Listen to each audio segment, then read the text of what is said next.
2018 വെള്ളപ്പൊക്കത്തിന്റെ സമയത്ത് എന്റെ flight cancel ചെയ്തു.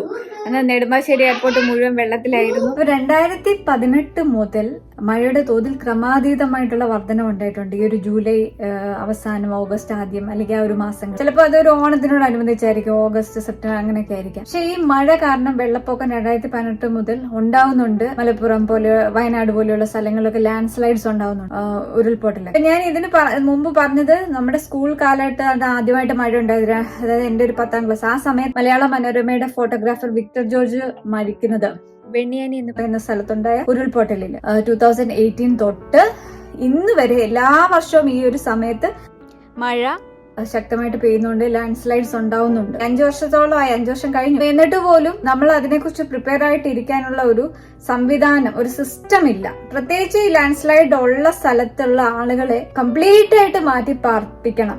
ഈ മഴക്കെടുതി ഉണ്ടാവുന്ന സമയത്ത് ശരിക്കും ഒരു ക്യാമ്പൊക്കെ ഇതിന് മുമ്പേ അങ്ങ് തുടങ്ങണം. അപകട മേഖലയിൽ താമസിക്കുന്ന ജനങ്ങളെ പൂർണ്ണമായിട്ട് ഇവാക്യുവേറ്റ് ചെയ്യണം. അത് എങ്ങോട്ട് പൊട്ടി ഒഴുകുന്നു? വയനാട് ഇഷ്യൂല് അവർക്ക് പെട്ടെന്ന് പ്രെഡിക്ട് ചെയ്യാൻ പറ്റാത്ത സ്ഥലങ്ങളിലൂടെയാണ് അത് പെട്ടെന്ന് ഒഴുകിയത്. അപ്പൊ മലയുടെ ഏത് സൈഡിൽ നിൽക്കുന്നവരാണെങ്കിലും താമസിക്കുന്നവരെ കംപ്ലീറ്റ് ആയിട്ട് ഇവാക്യുവേറ്റ് ചെയ്ത് ആ ഒരു സമയത്തേക്ക് മാറ്റാനുള്ള ഒരു എന്താ പറയുന്ന ഒരു ഇപ്പൊ ദുരിതാശ്വാസ ക്യാമ്പ് ഇത് കഴിഞ്ഞിട്ട് ഉണ്ടാകുന്നത് പോലെ അതിന് മുമ്പേ ഒരു ക്യാമ്പ് തുടങ്ങേണ്ട ഒക്കെ ഒരു ആവശ്യമുണ്ട്. ഇതുപോലെ ഒരു സിസ്റ്റം നമ്മുടെ സമൂഹത്തിൽ ഉണ്ടാവണം. അതുപോലെ എല്ലായിടത്തും ഇങ്ങനെ പ്രകൃതി തുറന്ന് വീട് വെക്കുകയും റോഡ് പണിയും അങ്ങനത്തെ സാധനങ്ങളൊക്കെ നമ്മൾ വളരെ കെയർഫുൾ ആയിരിക്കണം. ഈ ഒരു സിസ്റ്റം അങ്ങോളം ഇങ്ങോട്ടുള്ള ജനങ്ങള്, അതായത് കേരളത്തിലുള്ള എല്ലാ ജനങ്ങളും ഇതിനെക്കുറിച്ച് അവെയർ ആയിരിക്കണം. മനസ്സിലായി? അപ്പൊ നമ്മൾ ഇങ്ങനെയുള്ള ഓരോ പ്രദേശങ്ങളിലും അതിനനുയോജ്യമായ വീടുകൾ മാത്രമേ വെക്കാവുള്ളൂ. ആ പ്രദേശത്തിന്റെ സ്ഥിതിഗതികൾക്ക് അനുയോജ്യമായ വീടുകൾ വെക്കുക. അതിന്റെ ഒരു ഹിസ്റ്ററി ഉണ്ടാവുമല്ലോ ഓരോ പ്രദേശത്തിനും. അപ്പം അവിടുത്തെ ഒരു പരിസ്ഥിതിയുടെ ഒരു ഹിസ്റ്ററി ഉണ്ടാവും. ഇപ്പൊ നമ്മുടെ നാട്ടിൽ ഇതുപോലെ ഒരു സ്ഥലമുണ്ട്, എന്താണ് കാരമല എന്ന് പറഞ്ഞ സ്ഥലമുണ്ട്. അവിടെ എങ്ങനെ ലാൻഡ് സ്ലൈഡ് ഉണ്ടാവുന്ന സ്ഥലമൊന്നുമല്ല, പക്ഷെ അവിടെ ചെറിയ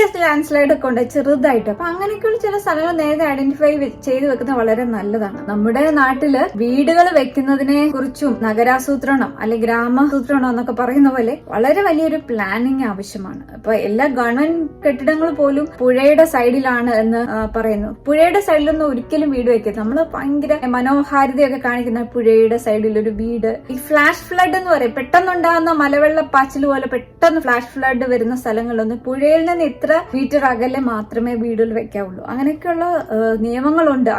അങ്ങനെയുള്ള കാര്യങ്ങളെ കുറിച്ച് നമ്മൾ എല്ലാം അവെയർ ആയിരിക്കണം. പ്രകൃതിയുടെ ഭംഗി മാത്രമല്ലേ, വയനാട്ടിൽ തന്നെ ഉണ്ടായിരുന്ന വൈത്തിരി റിസോർട്ട് ഞാൻ വരെ ഭയങ്കര പോകാൻ കൊതിച്ചിട്ടുള്ള സ്ഥലങ്ങളാണ്. അപ്പൊ അങ്ങനെ കുറെ റിസോർട്ടുകളൊക്കെ വരുന്നുണ്ട് പ്രകൃതി ഭംഗി ആസ്വദിക്കുക. അപ്പൊ ഈ ഒരു ലാൻഡ് സ്ലൈഡ് തുടങ്ങിയതിന് ഏതാണ്ട് 2 ദിവസം മുമ്പ് ഞാൻ കേരളത്തിനെ കുറിച്ചുള്ള ഒരു പാട്ടില് കേരളത്തിന്റെ അങ്ങോളം ഇങ്ങോളമുള്ള പ്രകൃതി ഭംഗി നിറഞ്ഞ ദൃശ്യങ്ങളുള്ള ഒരു പാട്ട് ഞാൻ ഇങ്ങനെ വാട്സാപ്പിലൂടെ എനിക്ക് കിട്ടിയത് ഞാൻ എന്റെ ഫ്രണ്ട്സിന് ഷെയർ ചെയ്തിട്ടുണ്ട്. അങ്ങനെ തൊട്ടടുത്ത ദിവസമാണ് ഈ സംഭവം ഉണ്ടാകുന്നത്. അപ്പം എന്താ പറയാ, ഒരിക്കലും ഗോഡ്സ് ഓൺ കൺട്രി എന്ന് നമ്മൾ അവകാശപ്പെടുമ്പോൾ അതിന് യാതൊരു രീതിയിലും അതിന് യോജിക്കാത്ത രീതിയിലേക്ക് നമ്മുടെ കേരളത്തിന്റെ കാലാവസ്ഥ, കേരളത്തിന്റെ പരിസ്ഥിതി മാറിയിരിക്കുന്നു. നമ്മളെല്ലാം ഗൗരവമായിട്ട് അതിനെ കുറിച്ച് ചിന്തിക്കണം. ഇത്രയും വലിയ മഹാദുരന്തം ഈ അടുത്തിടയ്ക്ക് ഒന്നും ഉണ്ടായിട്ടില്ല. അതുപോലെ ഒരു മഹാദുരന്തമാണ് കേരളത്തിൽ ഉണ്ടായിരിക്കുന്നത്. അപ്പൊ നമ്മുടെ ഒരു ഭൂപ്രകൃതിയുടെ പ്രത്യേകത, പണ്ട് ഈ ഒരു ഭൂപ്രകൃതി നമുക്ക് വളരെ വലിയൊരു അനുഗ്രഹമായിരുന്നു. ഇന്ന് പക്ഷെ അതല്ല. അപ്പൊ ആ ഒരു രീതിയിൽ നമ്മൾ അതിനെ കാണണം, അതിനെ എടുക്കണം. ഇനി വരുന്നൊരു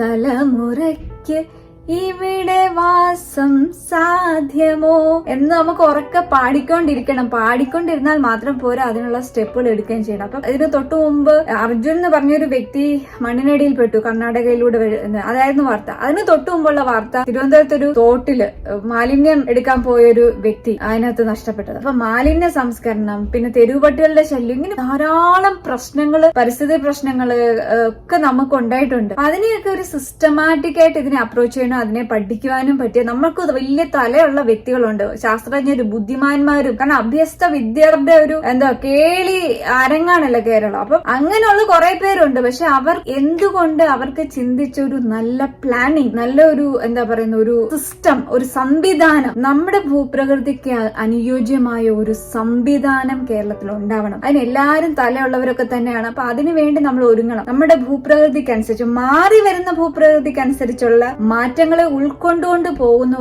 ഒരു സംവിധാനം നമ്മുടെ കേരളത്തിൽ ഉണ്ടാവണം. നമ്മുടെ ഗവൺമെന്റ് പോലും ഒരു ചെറിയ കുട്ടി മുതൽ സ്കൂളുകളിൽ മാത്രം പരിസ്ഥിതി പ്രശ്നം പറഞ്ഞിട്ട് കാര്യമില്ല. പിള്ളേരൊക്കെ എല്ലാ പ്രാവശ്യം ഇപ്പൊ പരിസ്ഥിതി ദിനം ആഘോഷിക്കുന്നു, കൃഷി ചെയ്യുന്നത്, എന്തൊക്കെ ചെയ്യുന്നുണ്ട് ഇന്നത്തെ സ്കൂളുകളിൽ. സർക്കാർ സ്കൂളുകളിൽ എന്നും പരിപാടികളാണ്. പക്ഷെ അത് മുന്നോട്ട് പോയിട്ട് ഇതുപോലെ പഠിച്ചിറങ്ങി വരുന്ന കുട്ടികള്, ഇതിനെക്കുറിച്ച് ചിന്തിക്കുന്ന കുട്ടികള്, ഇതിനെക്കുറിച്ച് ചിന്തിക്കുന്ന ശാസ്ത്രജ്ഞര്, ഗവേഷകർക്കും ഒക്കെ പ്രവർത്തിക്കാൻ പറ്റിയ പ്രവർത്തിച്ച ഒരു നല്ല ഭൂമിയെ ഒരു നല്ല സ്ഥലമായിട്ട് ആസൂത്രണം ചെയ്യാൻ പറ്റിയ ഒരു കേരളമാക്കി മാറ്റണം എല്ലാവരും. അതാണ് എനിക്ക് പറയാനുള്ളത്. അപ്പൊ നമുക്ക് ദുരന്തങ്ങളെയൊക്കെ ഒരു പരിധി വരെ നമുക്ക് തടയാൻ കഴിയും. ഒരു പരിധിക്കപ്പുറം ഒന്നും ചെയ്യാൻ പറ്റില്ല. പക്ഷെ നമുക്ക് കുറേയൊക്കെ നമ്മുടെ മനുഷ്യനെ ബുദ്ധി വികസിച്ചാണല്ലോ ഇതുവരെ എത്തിയത്. കുറേ ഒക്കെ നമുക്ക് മനുഷ്യനെ കൺട്രോൾ ചെയ്യാൻ പറ്റും. അത് നമ്മൾ ബുദ്ധിപൂർവ്വം അതിനെ കുറിച്ച് ചിന്തിക്കുകയും അതിനെ തടയിടാൻ വേണ്ട സ്റ്റെപ്പുകൾ എടുക്കുകയും വേണം. അതായത് ഒരു ക്യാമ്പ് എന്ന് പറയുന്ന ഒരു ദുരിതം ഉണ്ടായിട്ട് ക്യാമ്പ് ഉണ്ടാക്കാതെ അതിനു മുമ്പേ ആൾക്കാരെ മാറ്റി പാർപ്പിച്ച് അതിനൊക്കെയുള്ള ഒരു സ്ഥലവും ഒരു സംവിധാനമൊക്കെ ഒരുക്കുന്നത് നല്ലതായിരിക്കും എന്ന് പറയാൻ ഞാൻ ആഗ്രഹിക്കുന്നു. ഇതുപോലുള്ള ദുരന്തങ്ങൾ ഇനി ആവർത്തിക്കാതിരിക്കട്ടെ നമ്മുടെ മണ്ണിൽ എന്ന് ആശിച്ചുകൊണ്ട്,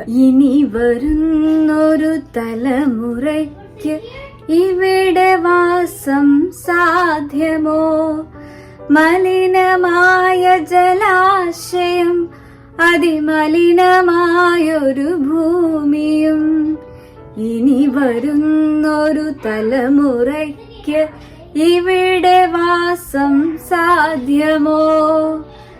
ഇഞ്ചക്കാട് ബാലചന്ദ്രന്റെ ഈ വരികൾ ഇന്നും പ്രസക്തമായിട്ട് തന്നെ നിലനിൽക്കുന്നു.